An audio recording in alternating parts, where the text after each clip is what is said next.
నమస్కారం vision news కి స్వాగతం। ఈనాటి వార్తలు। జిల్లా వ్యాప్తంగా జూన్ 21 శనివారం నిర్వహించే అంతర్జాతీయ యోగా దినోత్సవం సందర్భంగా యోగా కార్యక్రమాల్లో ప్రతి ఒక్కరూ పాల్గొని విజయవంతం చేయాలని జిల్లా కలెక్టర్ కోరారు।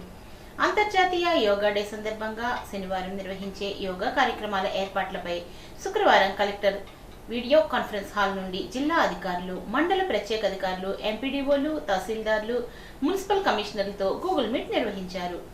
రేపు నిర్వహించే కార్యక్రమాలు ప్రశాంత వాతావరణంలో సజావుగా జరిగే విధంగా అధికారులు సమన్వయంతో పనిచేసి విజయవంతం చేయాలి అన్నారు।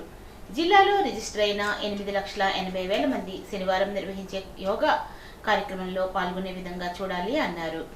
ప్రతి లొకేషన్లో యోగాంధ్ర బ్యానర్లు తప్పనిసరిగా ఏర్పాటు చేయాలి అన్నారు। విశాఖపట్నంలో భారత ప్రధాని శనివారం ఉదయం 7 గంటల నుండి 8 గంటల వరకు యోగాలో పాల్గొంటారని, అదే సమయంలో జిల్లా వ్యాప్తంగా యోగా కార్యక్రమాలు ప్రారంభమయ్యే విధంగా సన్నద్ధం చేయాలని అధికారులను ఆదేశించారు। ఏర్పాట్లన్నీ పక్కాగా పూర్తి చేయాలని, వివిధ కళాశాలల నుండి విద్యార్థులను తీసుకువస్తున్న బస్సులను పార్కింగ్ ను క్రమ పద్ధతిలో చేయాలని అన్నారు। పూర్తి స్థాయిలో తాగునీటిను, వైద్య సిబ్బందిని, అవసరమైన మందులను అందుబాటులో ఉంచాలని కోరారు। Mandal level MROs, MPDOs, you try to involve each and every employee of the government and also our stakeholders. ఎవరైతే ఉంటారో అందరూ కూడా రేపు యోగా ప్రోగ్రామ్ లో 21st అందరూ పార్టిసిపేట్ చేయాలి। ఇది రాష్ట్రంలోనే మన జిల్లా ఒక తలమానికంగా అందరూ ఒక 100% పార్టిసిపేషన్స్ చేయాలి। అదేవిధంగా ఎంఈఓస్ ఎవరైతే ఈ కాన్ఫరెన్స్లో ఉన్నారో మీరు స్పెషల్గా మీరు స్కూల్స్ కూడా మోటివేట్ చేస్తారు। గవర్నమెంట్ స్కూల్స్, ప్రైవేట్ స్కూల్స్ వాళ్ళందరితో మీరు మాట్లాడి వాళ్ళందరూ కూడా they shall be on board for this yoga session tomorrow, అది కూడా పార్టిసిపేట్ చేయండి। తర్వాత మీకు అలర్ట్ చేసిన విలేజెస్లో కూడా మీరు వెళ్ళి అక్కడ కూడా కోఆర్డినేట్ చేసుకోవాల్సిందిగా కోరుతూ, అండ్ ఈవినింగ్ రేపు మార్నింగ్ కూడా డిఆర్ఓ గారు ఈ village level special officers village లెవెల్కి వెళ్ళారు। ఈవినింగ్ మధ్యాహ్నానికి 4 o'clock దే హ్యావ్ రిపోర్టెడ్ అక్కడ రిజిస్ట్రేషన్ కానీ రిపోర్టింగ్, రిజిస్ట్రేషన్, స్టే, రేపు మార్నింగ్ 5:30 కల్లా లొకేషన్కి వెళ్ళాలి। ఇవన్నీ కూడా నాకు ఇన్ఫర్మేషన్ రావాలి। సో మీ స్పెషల్ ఆఫీసర్స్ అందరూ కూడా ఎంఆర్ఓస్ అండ్ ఎంపీఓస్ ఈ ప్రోగ్రామ్ చాలా సక్సెస్ఫుల్గా, స్మూత్గా, ఏం హికప్స్ లేకుండా బాగా చేస్తారని చెప్పేసి 100%. జిల్లాలో రీసర్వే పూర్తి కాబడిన గ్రామాల్లో జాయింట్ ఎల్పీఎంల కారణంగా ప్రభుత్వ పథకాలను పొందడంలో రైతులు ఇబ్బందుల పరిష్కారానికి ప్రభుత్వం ప్రత్యేక దృష్టి సారించిందని జేసీ రాహుల్ కుమార్ రెడ్డి శుక్రవారం ఒక ప్రకటనలో తెలిపారు। రాష్ట్రంలో రీసర్వే పూర్తి కాబడిన గ్రామాల్లో జాయింట్ పట్టాదారులుగా నమోదు కాబడిన రైతులు అన్నదాత సుఖీభవ, తల్లికి వందనం మొదలైన ప్రభుత్వ సంక్షేమ పథకాలను పొందడంలో ఇబ్బందులు ఎదుర్కొన్నట్లు ప్రభుత్వ దృష్టికి వచ్చిందని, దీనికి పరిష్కారంగా ప్రత్యేక సబ్ డివిజన్ డ్రైవ్ ను చేపట్టామని జాయింట్ కలెక్టర్ తెలిపారు। రెవెన్యూ శాఖ సబ్ డివిజన్ సేవకులకు నిర్ధారించిన 500 రూపాయల రుసుమును మినహాయించి కేవలం 50 రూపాయల నామమాత్ర రుసుమును చెల్లించే విధంగా ప్రభుత్వం నిర్ణయించింది అన్నారు। ఈ సదుపాయం జూన్ 30 లోపుగా దరఖాస్తు చేసుకున్న వారికి మాత్రమే వర్తిస్తుందని, కాబట్టి జాయింట్ పట్టాదారులుగా నమోదు కాబడిన రైతులు సబ్ డివిజన్ పొందుటకు జూన్ 30వ తారీఖులోగా దరఖాస్తు చేసుకోవాల్సిందిగా జాయింట్ కలెక్టర్ ఒక ప్రకటనలో తెలిపారు। ధాన్యం బకాయిలను వెంటనే విడుదల చేయాలని జేఎన్వి గోపాలన్ సిపిఎం జిల్లా కార్యదర్శి డిమాండ్ చేశారు। రైతులు ఆరుగాలం కష్టపడి శ్రమించి పంటలు బాగా పండించారు, గతం కంటే దిగుబడి కూడా బాగా పెరిగింది। ప్రభుత్వం మాత్రం పండించిన పంటకు రైతులకు ధాన్యం డబ్బులు చెల్లించకుండా జాప్యం చేయడంతో రైతుల చేతుల్లో డబ్బులు లేక అప్పులు చేయాల్సిన పరిస్థితి ఏర్పడుతుందని ఆయన ఆందోళన వ్యక్తం చేశారు। సార్వా నారుమడ్ల సీజన్ ప్రారంభమైందని, విత్తనాల కొనుగోలుకు రైతుల చేతుల్లో డబ్బులు లేక నానా అవస్థలు పడుతున్నారని, ఒక పక్క దాళవ పంటకు అప్పు చేసి పంటలు పండించిన రైతుకు ధాన్యం డబ్బులు పడకపోవడంతో సార్వా కూడా అప్పులు చేయాల్సిన పరిస్థితి ఏర్పడుతోందని, కాబట్టి ప్రభుత్వం అనుగ్రహించి తొందరగా ఈ యొక్క డబ్బులను రైతుల ఖాతాల్లో జమ చేయాలని ఆయన కోరారు। మొన్న దాళవ సీజన్లో పంటలు బాగా పండాయి, అలాగే ప్రభుత్వం కూడా ప్రతి గింజ కొంటాము, ప్రభుత్వం సేకరించిన ధాన్యానికి 24 గంటల్లో మీ అకౌంట్లో డబ్బులు వేస్తామని చెప్పేసి చెప్పడం జరిగింది। కానీ ఇప్పటికీ కూడా జిల్లాలో 293 కోట్ల రూపాయలు రైతులకి ధాన్యం బకాయిలు ఉన్నాయి। అంటే దగ్గరగా ధాన్యం తోలి రైతులు 2 మాసాలు అవుతూ ఉంది. అలాగే ఇప్పుడు సార్వ సీజన్ ప్రారంభమైంది, ఆకుమడులు వేసుకునేటువంటి టైం కూడా వచ్చింది. మరి ఇప్పుడు ఈ పంటకి రైతులు సిద్ధమవుతున్న తరుణంలో మరి గత పంట పండించినప్పుడు డబ్బులు రాకపోతే దాన్ని పెట్టుబడి ఎలా పెడతారో, గతంలో వ్యవసాయం కోసం తీసుకున్న అప్పులు ఏ రకంగా తీరుస్తారు, అందువల్ల ప్రభుత్వం కూడా చెప్తున్నటువంటి మాటకి ఆచరణకి కూడా చాలా తేడా ఉంది.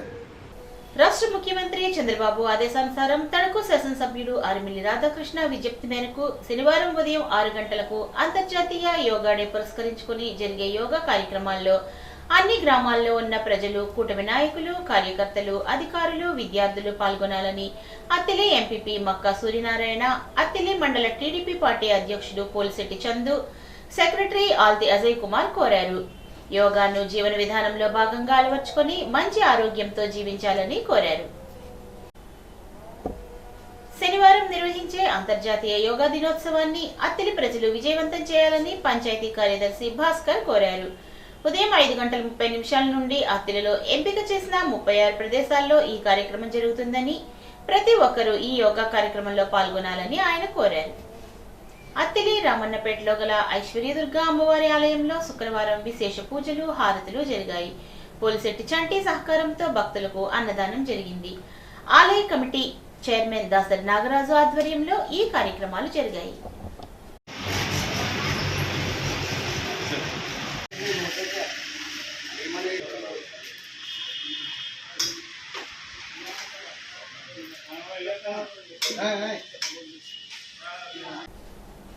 యోగాంధ్రలో భాగంగా శనివారం అంతర్జాతీయ యోగా డే నిర్వహిస్తున్నట్లు ఎంపీడీఓ పి శామ్యూల్ తెలిపారు. అత్తిలి మండలంలో 193 ప్రదేశాల్లో యోగా కార్యక్రమం జరుగుతుందని ఎంపీడీఓ తెలిపారు. అందులో భాగంగా మండల స్పెషల్ ఆఫీసర్ మురళీకృష్ణ, మండల స్థాయి అధికారులు, కార్యదర్శులు అందరితో సమావేశం నిర్వహించారు. ఈ సమావేశంలో అత్తిలి ఎంపీపీ మక్కా సూర్యారావు, కూటమి నాయకులు చందు, దాసం ప్రసాద్ పాల్గొన్నారు. 20 సచివాలయాల్లో ఉదయం 6 నుండి 8 గంటల వరకు యోగా జరుగుతుందని తెలియజేశారు. ప్రభుత్వ పరంగా ఎన్ని శాఖలు ఉన్నా రెవెన్యూ శాఖ గుండె వంటిదని అత్తిలి ఎంపీపీ మక్కా సూర్యారావు అన్నారు. అత్తిలిలో నిర్వహించిన రెవెన్యూ డే కార్యక్రమానికి మక్కా అధ్యక్షత వహించారు. ప్రభుత్వ పరంగా జరిగే అన్ని కార్యక్రమాలను వేగవంతంగా అమలు చేసి ప్రభుత్వానికి మంచి పేరు తేవాలని ఆ శాఖ అధికారులను కోరారు. శనివారం తలపెట్టిన అంతర్జాతీయ యోగా దినోత్సవాన్ని విజయవంతం చేయాలని అత్తిలిలో 9 చోట్ల యోగా కార్యక్రమాలను ఏర్పాటు చేసినట్లు తెలిపారు. సచివాలయ సిబ్బంది దీనికి సహకరించాలని కోరారు. అత్తిలి తహసీల్దార్ వంశీ మాట్లాడుతూ రాష్ట్ర ప్రభుత్వం రెవెన్యూ డేను జూన్ 20గా ప్రకటించిందని అన్నారు. ప్రతి సంవత్సరం రెవెన్యూ డే జరుపుకోవాలని ఆదేశించింది అన్నారు. శిస్తు అనే పదం నుండే రెవెన్యూ అనే పదం వచ్చిందని, పన్ను నుండే తహసీల్గా పేరు వచ్చిందని అన్నారు. ఈ శాఖలో అనేక మార్పులు తరతరాలుగా వచ్చాయని, బ్రిటిష్ వారు రెవెన్యూ వ్యవస్థను ఏర్పాటు చేశారని, ఈ శాఖ సముద్రం వంటిదని అన్నారు. మండలాల ద్వారా ప్రభుత్వం పరిపాలనా వికేంద్రీకరణ తెచ్చింది అన్నారు. ఈ కార్యక్రమంలో మండల ఉపాధ్యక్షురాలు కొనకళ్ళ విజయ నిర్మల, మండల టీడీపీ ప్రధాన కార్యదర్శి ఆల్తి అజయ్ కుమార్, ఎల్ఎన్పురం సర్పంచ్ పొలమర్శెట్టి నాగేశ్వరరావు, ఆనాల ఆదినారాయణరావు, ఆల్తి సత్యనారాయణ, సిరిగాని నాగేశ్వరరావు, కొరిపల్లి హరి, తహసీల్దార్ వంశీ తదితరులు పాల్గొన్నారు.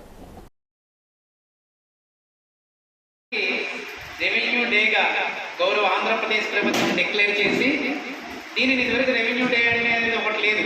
ఎందుకంటే పంచాయతీరాజ్ డే అలా ప్రతి డిపార్ట్మెంట్కి ఎక్సైజ్ డే, మే డే అన్నింటికి ఉంది. కానీ అంతకంటే శ్రమ వచ్చే రెవెన్యూకి ఒక డే లేకపోవడం వల్ల మన గౌరవ ఆంధ్రప్రదేశ్ ప్రభుత్వం ప్రప్రథమంగా మనకి ఇది ఇవ్వడం జరిగింది. రెవెన్యూ డే జూన్ 20 జరుపుకోమని చెప్పి.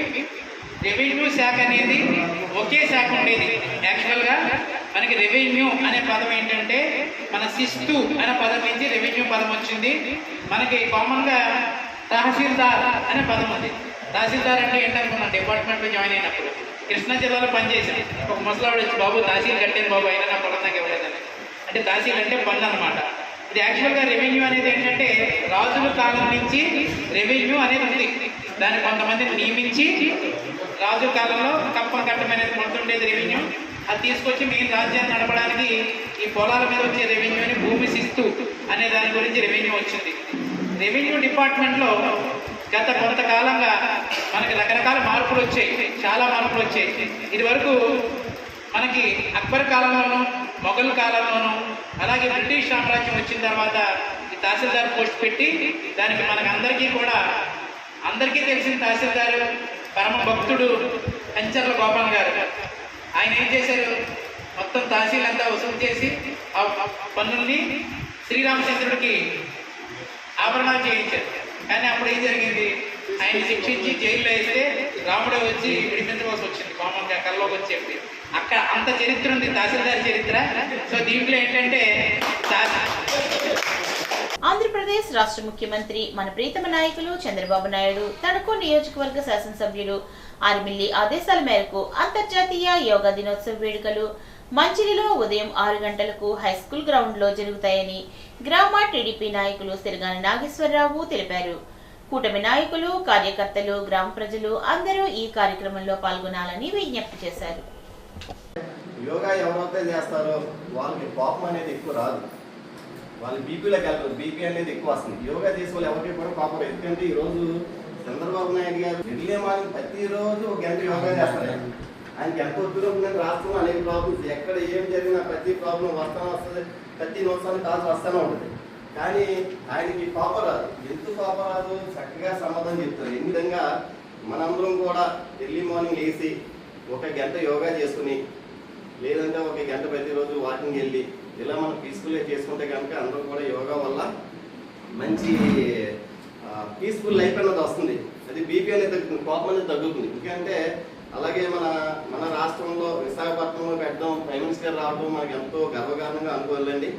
యోగా చేయడం వల్ల మనకే ప్రయోజనం. గవర్నమెంట్ పెంచేదంతా కూడా మన లైఫ్ స్పాన్ పెరగాలని, మన జీవితకాలం పెరగాలని, నెక్స్ట్ అలాగే మనకు పీస్ఫుల్ లైఫ్ ఉండాలని మన గవర్నమెంట్ పెట్టారు. మనకు ఆరోగ్యంగా ఉండాలి, పరిశుభ్రంగా ఉండాలి. ఎలాగ యోగాంధ్రలో భాగంగా శనివారం జరగనున్న అంతర్జాతీయ యోగా డే పురస్కరించుకొని గాజువాక నియోజకవర్గం నుంచి 12,500 మంది యోగా కార్యక్రమంలో పాల్గొనేలా ప్రణాళికలు సిద్ధం చేసినట్లు గాజువాక నియోజకవర్గ ఇన్ఛార్జ్ తణుకు ఎమ్మెల్యే ఆర్మిల్లి రాధాకృష్ణ తెలిపారు. శుక్రవారం రాష్ట్ర మంత్రులు కందుల దుర్గేష్, సుభాష్ ఆధ్వర్యంలో సమీక్షా సమావేశం నిర్వహించారు. నియోజకవర్గ పరిధిలోని మధురవాడ క్రికెట్ స్టేడియంతో పాటు విశాఖ పోర్ట్ స్టేడియంలో 12,500 మంది పాల్గొనే విధంగా అన్ని ఏర్పాట్లు పూర్తి చేశామని తెలిపారు. ఇందుకు సంబంధించి 232 బస్సులను ఏర్పాటు చేసి ప్రతి 50 మందికి ఒక వాలంటీర్ను నియమించినట్లు తెలిపారు. దేశ ప్రధాని మోదీ, ముఖ్యమంత్రి చంద్రబాబు, ఉప ముఖ్యమంత్రి పవన్ కళ్యాణ్, మంత్రి లోకేష్ ఆధ్వర్యంలో విశాఖపట్నం కేంద్రంగా యోగాంధ్ర కార్యక్రమాన్ని నిర్వహించి గిన్నిస్ బుక్ ఆఫ్ వరల్డ్ రికార్డులో నమోదయ్యే విధంగా నెల రోజులుగా అనేక కార్యక్రమాలు చేపట్టడం జరిగిందని తెలియజేశారు. ఇందులో ఉప ముఖ్యమంత్రి పవన్ కళ్యాణ్ గారు, మానవ వనరుల శాఖ మంత్రులు నారా లోకేష్ గారు వారు కూడా పాల్గొనడం, అదేవిధంగా మొత్తం యంత్రాంగం కానీ రాజకీయ నాయకులు కానీ అందరూ కూడా పాల్గొంటున్నటువంటి అతిపెద్ద వేడుక ఇది. దీంతో పాటు యోగాని విశ్వవ్యాప్తం చేయాలనే ఆలోచన, దాంతోపాటు మన జీవితంలో ఒక అంతర్భాగం చేయాలనేటువంటి ఆలోచన ముఖ్యమంత్రి గారి ఆలోచన మేరకు రేపటితోనే ఇది అయిపోకుండా ఇది ఆరంభం మాత్రమే. దీంతో ముందుకి మన జీవితంలో ఇది ఒక అంతర్భాగం అయ్యే విధంగా, విద్యార్థుల్లో కూడా పాఠ్యాంశాల్లో భాగం అయ్యే విధంగా ఈ కార్యక్రమాన్ని ముందుకు తీసుకెళ్లాలన్న ఆలోచనతోటే రేపు జరిగే కార్యక్రమానికి ఒక నెల రోజుల ముందే మే 21వ తారీఖు నుంచి ఈ కార్యక్రమాన్ని ప్రజలందరిలోకి కూడా విస్తృతంగా తీసుకెళ్ళడానికి ముఖ్యమంత్రి గారు అద్భుతమైనటువంటి పథక రచన చేశారు. అది అద్భుతంగా అమలైంది. రేపు దాని యొక్క ఫలితం చూడబోతున్నాం. ఇన్ని లక్షల మంది అక్కడ ఆర్కే బీచ్లో ఉంటారు. దాంతోపాటు అదే సమయంలో మరొక 2 కోట్ల మంది రాష్ట్ర వ్యాప్తంగా అదే సమయంలో వారి వారి ప్రాంతాల్లో యోగాని అభ్యసిస్తారు. ఈ సందర్భంగా మేము మనం చేసేది ఒకటే, ఎవరికైతే బాధ్యతలు అప్పచెప్పారో అవన్నీ సక్రమంగా నిర్వర్తించాలి. మనం సూరత్లో జరిగినటువంటి కార్యక్రమంలో 1,40,000 మంది పాల్గొంటే ఇవాళ 5 లక్షల మంది పాల్గొనే విధంగా కార్యక్రమాలు రూపొందించాం. అది పూర్తిగా విజయవంతమై గిన్నిస్ బుక్ ఆఫ్ వరల్డ్ రికార్డ్స్లోకి ఎక్కాలి అంటే మనకి ఇచ్చినటువంటి బాధ్యతలను మనం అందరం సక్రమంగా నిర్వర్తించాలి. దానికి సంబంధించి గడిచిన కొన్ని రోజులుగా ఈ పరిసర ప్రాంతాల్లో అందరం కూడా ఎమ్మెల్యేలు, మంత్రులు అందరూ కూడా కార్పొరేషన్ చైర్మన్లు, ఇతర నాయకులు, అధికారులు అందరూ కలిసి ఈ కార్యక్రమాన్ని అద్భుతంగా రూపొందించుకుంటున్నాం. గాజువాక నియోజకవర్గం నుంచి రేపు ఎవరెవరు ఎక్కడెక్కడి నుంచి వెళ్ళాలి, ఎన్ని బస్సులు వెళతాయి, ఎంతమంది వెళ్ళాలి, వారికి భోజన సదుపాయాలు ఏంటి, తిరిగి వారిని తీసుకొచ్చే సమయంలో తీసుకోవాల్సిన జాగ్రత్తలు ఏమిటి, భద్రతా ప్రమాణాలు ఏమిటి, ఇవన్నీ కూడా చాలా మెటిక్యులస్గా ప్లాన్ చేయడం జరిగింది. వాటన్నింటినీ అమలు చేసి తద్వారా ఈ కార్యక్రమాన్ని నభూతో నభవిష్యత్తుగా తయారు చేయాలనేటువంటి ఆలోచనతోటి మేమందరం కూడా కలిసికట్టుగా కృషి చేస్తాం. రాష్ట్ర మంత్రివర్గం కార్మికుల పని గంటలు 8 నుంచి 10 గంటలకు పెంచుతూ తీసుకున్న నిర్ణయం తక్షణం ఉపసంహరించుకోవాలని, కార్మికులు పోరాడి సాధించుకున్న 8 గంటల పని అమలు చేయాలని ఏఐటియుసి జిల్లా అధ్యక్షుడు కొన్నల భీమారావు, సిఐటియు జిల్లా కార్యదర్శి పివి ప్రతాప్ డిమాండ్ చేశారు. పని గంటల పెంపు, రాత్రి సమయాల్లో మహిళలు పనిచేయాలనే రాష్ట్ర ప్రభుత్వ నిర్ణయాన్ని నిరసిస్తూ కార్మిక సంఘాల రాష్ట్ర వ్యాప్త పిలుపు మేరకు శుక్రవారం సిఐటియు ఏఐటియుసి ఆధ్వర్యంలో తణుకు నరేంద్ర సెంటర్లో నిరసన ప్రదర్శన, ధర్నా నిర్వహించారు. ఈ సందర్భంగా భీమారావు, ప్రతాప్ మాట్లాడుతూ కార్మికులను కట్టుబానిసలను చేస్తూ బడా సంపన్న పెట్టుబడిదారులకు, కార్పొరేట్లకు ఊడిగం చేస్తూ కార్మిక హక్కులను ప్రభుత్వం కాలు రాస్తుంది అన్నారు. 10 గంటలు పని చేయాలనడం, రాత్రి సమయాల్లో కూడా మహిళలు విధులు నిర్వర్తించాలనడం అత్యంత దుర్మార్గం అన్నారు. కార్మిక వ్యతిరేక విధానాలు నిరసిస్తూ జూలై 9న దేశవ్యాప్త సార్వత్రిక సమ్మె నిర్వహిస్తున్నామని, కార్మిక వ్యతిరేక విధానాలు వేడకపోతే కూటమి ప్రభుత్వాలకు కార్మికులే తగిన గుణపాఠం చెప్తారని హెచ్చరించారు. ఈ కార్యక్రమంలో ఏఐటియుసి, సిఐటియు నాయకులు బొద్దాని నాగరాజు, అజయ్ కుమారి, గార రంగారావు, మందల ముత్తయ్య తదితరులు పాల్గొన్నారు. కార్మిక వ్యతిరేక విధానాలు అమలు చేయాలి. 8 గంటల పని విధానాన్ని 8 గంటల పని విధానాన్ని రద్దు చేయాలి. 12 గంటల విధానాన్ని గంటల పని దినాన్ని కాదని ఇవాళ రాష్ట్ర ముఖ్యమంత్రి చంద్రబాబు నాయుడు గారు రాష్ట్ర మంత్రిమండలిలో ఈ రాష్ట్రానికి అనేకమైనటువంటి పరిశ్రమలు వస్తాయి, కార్పొరేట్లు యజమానులు వచ్చి ఇక్కడ పెద్ద ఎత్తున పరిశ్రమలు పెడతారనేటువంటి పేరుతోటి 8 గంటల పని దినాన్ని కాదని వీళ్ళ కార్మికులు అన్ని ప్రభుత్వ రంగ సంస్థల్లో, ప్రైవేటు సంస్థల్లో, అన్ని వ్యాపార వర్తక వాణిజ్య సంస్థల్లో అన్ని చోట్ల కూడా కార్మికులు 8 గంటల పని కాదని రోజుకు 10 గంటల పని చేయాలని చెప్పి వీళ్ళ కేంద్ర రాష్ట్ర మంత్రిమండలి తీర్మానించి దాన్ని చట్టంగా రూపొందించడం జరిగింది. ఇవాళ అంతర్జాతీయ కార్మిక ఒడంబడికలో భాగంగా మేడే స్ఫూర్తితో అనేక పోరాటాలు చేసి సాధించుకున్నటువంటి పని హక్కు 8 గంటల పని. వీళ్ళు 8 గంటల పనిని కాలదాన్ని 10 గంటల పనిని చేయాలనేటువంటి ఒక చట్టాన్ని తీసుకురావడం అత్యంత కార్మిక వ్యతిరేకం. ఇవాళ శ్రామికులకు వ్యతిరేకంగా చంద్రబాబు నాయుడు తీసుకున్నటువంటి నిర్ణయం. ఇవాళ రోజుకి 10 గంటలు పని చేయడం అంటే వాళ్ళ మధ్యలో భోజన విరామ సమయం, ఇతర పనులు చూసుకుంటే వాళ్ళ ఫ్యాక్టరీ నుంచి బయటకు వచ్చేసరికి 12 గంటలు మించిపోయేటువంటి పరిస్థితి ఉంది. ఇవాళ రోజుకి 12 గంటలు ఇవాళ ఫ్యాక్టరీలోనే కార్మికులు ఉంచేటువంటి అత్యంత దుర్మార్గమైనటువంటి పనికి వాళ్ళ ముఖ్యమంత్రి చంద్రబాబు నాయుడు గారు ఒడికట్టారు.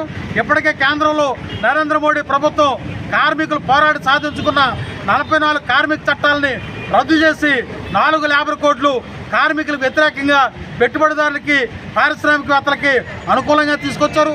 దానిలో భాగంగానే 8 గంటల పని తీసి 12 గంటల పని ఉంచాలనేటువంటి లేబర్ కోడ్ ఏదైతే చెప్పిందో దాన్ని ఇవాళ రాష్ట్ర ముఖ్యమంత్రి చంద్రబాబు నాయుడు గారు ఈ రాష్ట్రంలో అమలు జరపడం కోసం పూనుకున్నారు. దీనికి వ్యతిరేకంగా ఈరోజు రాష్ట్ర వ్యాప్తంగా అన్ని కార్మిక సంఘాల ఆధ్వర్యంలో పెద్ద ఎత్తున ఇవాళ రాష్ట్ర మంత్రిమండలి ఏదైతే 8 గంటల పని రద్దు చేసి 10 గంటలు పని చేయాలని చెప్పి జీవో తీసుకొచ్చిందో దాన్ని రద్దు చేయాలని కోరుతూ ఇవాళ రాష్ట్ర వ్యాప్తంగా అన్ని కార్మిక సంఘాలు ముక్త కంఠంతో దీన్ని వ్యతిరేకిస్తూ తణుకు తహసీల్దార్ అశోక్ వర్మ అధ్యక్షతన రెవెన్యూ డే జరిపి రెవెన్యూ సర్వీసులను, రికార్డులను ప్రదర్శించారు. రెవెన్యూ సేవలను రైతులు అభినందించారు. ఈ సందర్భంగా తహసీల్దార్ వర్మ మాట్లాడుతూ బ్రిటిష్ వారు 1768 జూన్ 20వ సంవత్సరంలోనే రెవెన్యూ బోర్డును ఏర్పాటు చేశారని, అందువల్లనే ఆ రోజును రెవెన్యూ డేగా ప్రభుత్వం అధికారికంగా గత ఏడాదే ప్రకటించిందని తెలిపారు. ఈ కార్యక్రమంలో 3 పదవీ విరమణ చేసిన రెవెన్యూ ఉద్యోగులను సత్కరించారు. ఈ కార్యక్రమంలో డిప్యూటీ తహసీల్దార్ శ్రీదేవి, రీసర్వే డిప్యూటీ తహసీల్దార్ గౌతమి, గ్రామ రెవెన్యూ అధికారులు పాల్గొన్నారు. మున్సిపల్ కార్మికుల సమస్యలను పరిష్కరించాలని కోరుతూ తణుకు మున్సిపల్ కార్మికులు నిరాహార దీక్షను చేపట్టారు. తమ సమస్యలను పరిష్కరించుకుంటే ఈ నెల 23 నుండి నిర్వహరిక నిరాహార దీక్ష అమలు చేస్తున్నట్లు సంఘ నాయకులు తెలిపారు. ఈ కార్యక్రమంలో సంఘ నాయకులు, కార్యకర్తలు పాల్గొన్నారు. యోగాంధ్ర సరే కూలీలకు చెల్లించవలసిన ఉపాధి వేతన బకాయిల సంగతి ఏమిటి అని ఆంధ్రప్రదేశ్ వ్యవసాయ కార్మిక సంఘం జిల్లా సహాయ కార్యదర్శి బళ్ళ చినవీరభద్రరావు ప్రభుత్వాన్ని ప్రశ్నించారు. ఉపాధి హామీ పర్యటనలో భాగంగా ఇరుగువరం మండలం సూరంపూడి గ్రామంలో పనిచేస్తున్న ఉపాధి కూలీలను కలిసి వారి ఇబ్బందులను అడిగి తెలుసుకున్నారు. ఈ సందర్భంగా వీరభద్రరావు మాట్లాడుతూ, మోడీకి మాటిచ్చాను, అందుకే యోగా సక్సెస్ కావాలని అధికారులకు చంద్రబాబు ఆదేశాలు ఇస్తున్నారు. ఎన్నికల సమయంలో రాష్ట్రంలో ఉన్న ఉపాధి కూలీలకు పని దినాలు పెంచి వేతనాలు పెంచుతామని, కూలీల సంక్షేమం కోసం సంక్షేమ బోర్డు ఏర్పాటు చేస్తామని హామీ ఇచ్చారని వీరభద్రరావు గుర్తు చేశారు. అధికారంలోకి వచ్చి ఏడాది పూర్తయినా ఇచ్చిన హామీ అమలు చేయడానికి ప్రభుత్వం మీనమేషాలు లెక్కిస్తుందని, యోగా నిర్వహించడంపై చూపుతున్న శ్రద్ధ ఉపాధి కూలీలకు చెల్లించవలసిన వేతన బకాయిలపై ఎందుకు చూపడం లేదని ఆరోపించారు. ఈ కార్యక్రమంలో చేబ్రోలు అంకరాణి, బొల్లబట్ల మౌనిక, మట్టా వెంకటలక్ష్మి, బొల్ల పద్మ, అరేపల్లి శ్రీనివాస్ తదితరులు పాల్గొన్నారు. వేల్పూరు ప్రాథమిక ఆరోగ్య కేంద్రం వద్ద ఫైలేరియా వ్యాధిగ్రస్తులకు ఫైలేరియా ఉధృతి నివారణ నిర్వహణ కిట్స్ పంపిణీ కార్యక్రమాన్ని medical officer doctor M R Kishore అధ్యక్షతన గ్రామ సర్పంచ్ విశ్వనాథం కృష్ణవేణి ప్రారంభించారు. ఆమె మాట్లాడుతూ, ఫైలేరియా వ్యాధిగ్రస్తులు ఈ కిట్స్ ను సద్వినియోగం చేసుకుని ఎప్పటికప్పుడు శుభ్రం చేసుకోవాలని, ఫైలేరియా రహిత సమాజానికి కృషి చేయాలని కోరారు. Medical officer doctor KM Kishore మాట్లాడుతూ, పిహెచ్సి ద్వారా అందిస్తున్న వైద్య ఆరోగ్య సేవలను వివరించారు. రెండో మెడికల్ డాక్టర్ సాయి భవానీ మాట్లాడుతూ, జ్వరంతో పాటు చంకల్లో గజ్జల్లో బిళ్ళ కడుతున్నట్లయితే విధిగా డాక్టర్ను సంప్రదించాలని కోరారు. Ward member Sunkara Venkatrao, BC నాయకులు గుత్తుల రంగారావు, స్థానిక నాయకులు Viswanatham Srinivas, R Kesavarao, CH Udayalakshmi, health supervisor Rammurthy, pharmacist G V Somasekhar, health assistant, village health సెక్రటరీలు, ఆశా కార్యకర్తలు, ఏఎన్ఎంలు ఈ కార్యక్రమంలో పాల్గొన్నారు. ఈ వార్తలకు స్వల్ప విరామం.